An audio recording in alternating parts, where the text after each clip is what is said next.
पाकिस्तान की बात अगर हम कर रहे हैं तो पाकिस्तान के पास बचे हैं सिर्फ 30 दिन, फिर पाकिस्तान पर कब्जा कर लेगा चीन। जी हां, वही चीन जिस पर पाकिस्तान आंख मूंदकर भरोसा करता रहा है, मगर चीन ने शहबाज शरीफ के साथ विश्वासघात कर दिया और साफ साफ बोला या तो कर्जे की जो किश्त है उसे दे दे पाकिस्तान, नहीं तो पाकिस्तान में चीन की सेना तैनात करो। अब हालात इतने खराब है कि पाकिस्तानी इंडिया इंडिया चिल्ला रहे हैं। अब समझ रहे हैं बात को।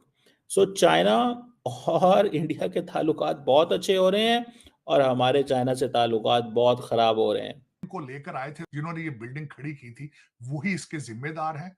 अब इतनी फ्रस्ट्रेशन है कि इन्होंने जो चाइनीज को यहां पर 20,000 से ज्यादा जो चाइनीज यहां पर काम करते हैं पाकिस्तान में, उनको ब्लैकमेल करना शुरू कर दिया पाकिस्तान की आर्मी ने कि अगर आपको हमारी कंट्री में काम करना है और आपको सिक्योरिटी चाहिए, पैसा दो। ये हालत है और चाइनीज इतने ज्यादा फ्रस्ट्रेशन में है, उन्हें यह समझ नहीं आ रहा कि उन्होंने इतनी ज्यादा इन्वेस्टमेंट्स इस गंदी कंट्री में कर कैसे दी। तो दोस्तों, जैसा कि आप सभी ने अभी देखा क्लब्स में इंट्रो में कि चीन और भारत की जो दोस्ती है वो काफी अच्छी सुधरती नजर आ रही है सामने। लेकिन भाई भारत का कहना है कि चीन जो है हमेशा पीछे से छुरा भोंक देता है और भारत इस चीज का बहुत अच्छे से एक्सपीरियंस भी कर चुका है। और वहीं बात की जाए पाकिस्तानियों की, तो पाकिस्तानियों को कभी भी यकीन नहीं था कि चीन जो है वो पाकिस्तान के साथ ऐसा करेगा। दरअसल बात ये हुई है कि चीन ने सबसे ज्यादा लोन जो है वो पाकिस्तानियों को लिया है। करीब 2015 से पाकिस्तानियों ने कम से कम 50% लोन जो है वो सबसे ज्यादा चीन से लिया है, जो कि वो चुका नहीं पा रहे। लेकिन अब चीन ने आदेश दे दिया है कि हमारा पैसा, हमारा जो कर्जा तुमने हमसे लिया है वो हमको वापस कर दो। पाकिस्तानी इतने दिमागी हैं, उनसे लोन ले करके जो है इंटरेस्ट भरते चले जा रहे हैं। तो चीन ने कहा है कि अब हम पागल नहीं बनने वाले, हमारा पैसा या तो वापस कर दो, नहीं तो पाकिस्तान के कुछ ऐसे क्षेत्र हैं जिन पर हम कब्जा कर लेंगे, या तो तुम पैसे दो, नहीं तो हम तुम्हारे यहाँ 30 दिन के अंदर कब्जा करने वाले हैं। तो इसी टॉपिक में आगे वीडियो देखते हैं, फिर मिलते हैं वीडियो के एंड में। समझ रहे हैं बात को। सो चाइना और इंडिया के ताल्लुकात बहुत अच्छे हो रहे हैं और हमारे चाइना से ताल्लुकात बहुत खराब हो रहे हैं। और वो जो खराब हो रहे हैं उसकी रीजन कल अभी आप देखें, कल एक पता नहीं किसी गार्डियन में छोटी सी को खबर आई पाकिस्तान चाइना ताल्लुकात के हवाले से, चाइनीज एम्बेसी ने स्टेटमेंट जारी कर दी। ये चाइनीज साइड कह रही है ये चाइना का वर्जन है। स्ट्रेटेजिक हाइट से देखना है, लॉन्ग टर्म पर्सपेक्टिव। इंडिया को वो कह रहे हैं कि अमेरिका के एंगल से हमें ना देखो जा सकता है, तो इंडो पैसिफिक में वो कैसे रहेगा। तो वो कह रहे हैं कि आप उनकी बातों में ना आए। So look it from strategic height and long term perspective. ये चाइनीज साइड ने सजेस्ट किया है और उन्होंने कहा है जी कि कंस्ट्रक्टिव एटीट्यूड्स होने चाहिए। इंडिया तो पहले ही तैयार बैठा हुआ है कंस्ट्रक्टिव एटीट्यूड्स के लिए, अच्छी पब्लिक ओपिनियन, म्यूचुअल ट्रस्ट। ताल्लुकात डाउनग्रेड हो रहे हैं और इंडिया के ऊपर चढ़ रहे हैं, जा रहे हैं। समझ रहे हैं बात को। सो इंडिया जो है वो तो भाई उसने अपनी स्पेस बना ली है। इंडिया ने अपनी स्पेस बना ली है एंड दे हैव रियलाइज्ड कि इट्स नेसेसरी, ये बहुत ज़रूरी है कि हम अब मिलके, चाइना और इंडिया मिलके काम करें। 75 साल उन्हें पता था कि ये नापाक हैं, वो चाइना वालों को 10 साल के बाद जाके पता लगा।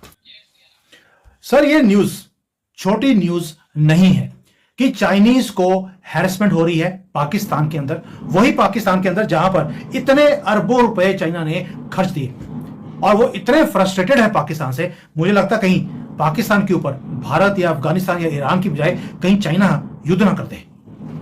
देखिए, मेरा मानना है कि कल 18-16 तो आप ये देख लीजिए, ठीक है। आपको मालूम है बलूचिस्तान का जो हिस्सा है उसका 25 से 30% हिस्सा ईरान के कब्जे में है, ठीक है। पर हम देखते हैं Balochistan liberation army, Balochistan liberation front only targets Pakistan army. क्यों? आपने बोला है सब्सटेंशियल इन्वेस्टमेंट कर दिया है पाकिस्तान में, ओके। तो अब आपको समझना पड़ेगा कि चाइना परेशान हो चुका है पाकिस्तान से। आपने जैसे बोला अनरिजनेबल। ताड़ साहब, पहली बात तो ये है कि बड़ा भूचाल है वो जिसे कहते हैं ना इंटरनेशनल पॉलिटिक्स के अंदर। एक तो सुना है कंफर्म हो गया कि प्राइम मिनिस्टर मोदी जो हैं वो जा रहे हैं वॉशिंगटन 13 फरवरी को। एक तो आप इस दौरे को कैसे देखते हैं?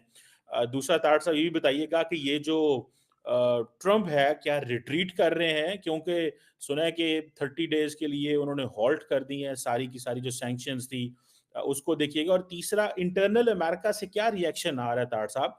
ओबामा साहब थे, उनका उनका सारा दौर, कोई नई खबर नहीं होती थी, किसी सवाल को वो उन्होंने अपने पूरे पीरियड के अंदर प्रेस कॉन्फ्रेंस ही नहीं की, करने की सलाहियत ही नहीं रखते थे।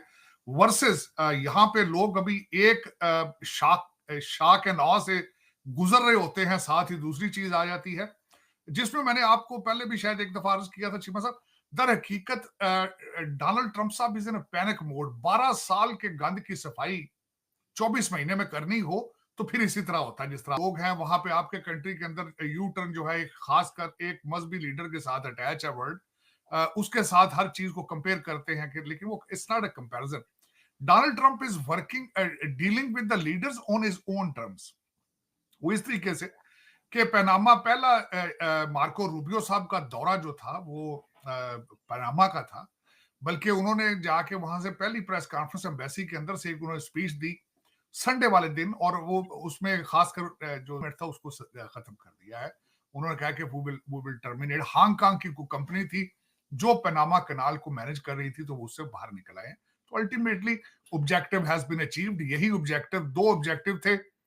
और आपने बिल्कुल सही फरमाया है कि 12 साल की वीक अमेरिकन फॉरेन पॉलिसी की वजह यह थी कि मानरो डॉक्ट्रिन जो कंप्रोमाइज हो चुका था, और ये इस वक्त डोनाल्ड ट्रंप साहब की हुकूमत की नंबर 1 प्रायोरिटी ये है कि करप्शन, और मैं 10,000 अपनी फौज वो भेज रहे हैं बॉर्डर के ऊपर। और उसके बाद कनाडा के ट्रूडो साहब के साथ दिन में 2-2 दफा बातें होती हैं, लेकिन उस पे भी अपने टर्म्स पे जाएंगे। कनाडा को मुसलसल डोनाल्ड ट्रंप साहब ने 2 दिन ट्वीट किया है कि हमारे हालात ये हैं कि अमेरिकन बैंक्स जो हैं they can not do business in Canada. One way street है, इस तरह नहीं चलेगा। $250 बिलियन हम आपको प्रोवाइड करते हैं और आप लेफ्ट और उसी पे वो डील करेंगे। दूसरा, इस वक्त अगर देखा जाए तो जस्टिन ट्रूडो को सबसे ज्यादा सपोर्ट जो है वो यूके के प्राइम मिनिस्टर, वो भी लेफ्ट साइड के हैं, उनकी सपोर्ट है। और बार बार वो इस वक्त डोनाल्ड ट्रंप साहब यूरोपियन यूनियन के भी पीछे जाना चाहेंगे फ्यूचर में। 2 चीजें कल की जो ट्वीट्स हैं वो आ रही हैं, 2 खबरें यहाँ पे। एक तो यूक्रेन के जो प्रेसिडेंट ज़ेलेंस्की है, उन्होंने एक नया ड्रामा क्रिएट कर दिया है। उन्होंने कहा जी मुझे जो उन्होंने पैसों का वादा किया था, जो पैसे दिए तो उसमें से $100 बिलियन मुझे मिले ही नहीं, मुझे सिर्फ $77 बिलियन मिले। तो उसके बारे में डोनाल्ड ट्रंप साहब ने खुद कल उन्होंने कहा कि हम तुम्हें गारंटीज या चीजें तो पैसे तो देंगे, लेकिन यूरोप। तो दोस्तों, जैसा कि आप सभी ने देखा कि चाइना का कहना है पाकिस्तान से कि हमारा जो तुमने लोन लिया था वो इंटरेस्ट के सहित तुम हमको 30 दिन के अंदर या तो वापस कर दो, नहीं तो हम पाकिस्तान के कुछ ऐसे क्षेत्र हैं, कुछ ऐसे ज्योग्राफिकल क्षेत्र हैं जो हमारे चाइना से मिलते जुलते, जो चाइना के लायक है, वो हम उन पर कब्जा कर लेंगे। या तो तुम पैसे दो या तो हम तुम्हारे पाकिस्तान के अंदर कब्जा कर लेंगे। तो पाकिस्तानियों को और शहबाज शरीफ को चाइना से ये उम्मीद कतई नहीं थी, क्योंकि चाइना और पाकिस्तान की दोस्ती तो आप सभी जानते हो कि पाकिस्तान पूरी दुनिया भर में गाता रहता है कि चाइना और पाकिस्तान जो है वो काफ़ी अच्छे दोस्त हैं। और वहीं बात की जाए भारत तो ये चीज़ कभी नहीं कर सकता जो चाइना कर रहा है।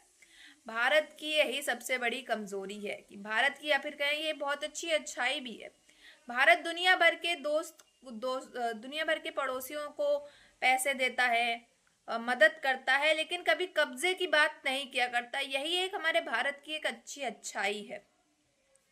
और वहीं बात की चाइना की, तो चाइना को पाकिस्तानी पैसे नहीं दे रहे, तो चाइना ने सीधा खुली धमकी दे दी है पाकिस्तानियों को, या तो आप पैसे दो या तो हम आपके यहाँ कब्जा करने वाले हैं। 30 दिन के अंदर की आपको मोहरत दे रहे हैं, 30 दिन के अंदर आप या तो पैसे दे दो, नहीं तो हम आपके यहाँ कब्जा कर लेंगे।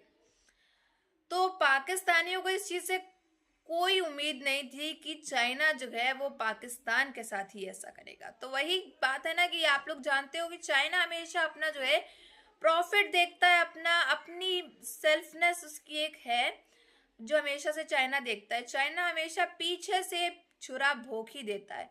तो भारत तो कभी चाइना पे कभी विश्वास ही नहीं करता है। भले भारत और चाइना के जो रिश्ते हैं वो काफी सुधरते नजर आ रहे हैं, लेकिन भारत का कहना है भाई चाइना कभी भी किसी के ऊपर भी पीठ पीछे छुरा भोंक देता है। भारत जो है इस चीज को अच्छे से एक्सपीरियंस जो है वो कर चुका है।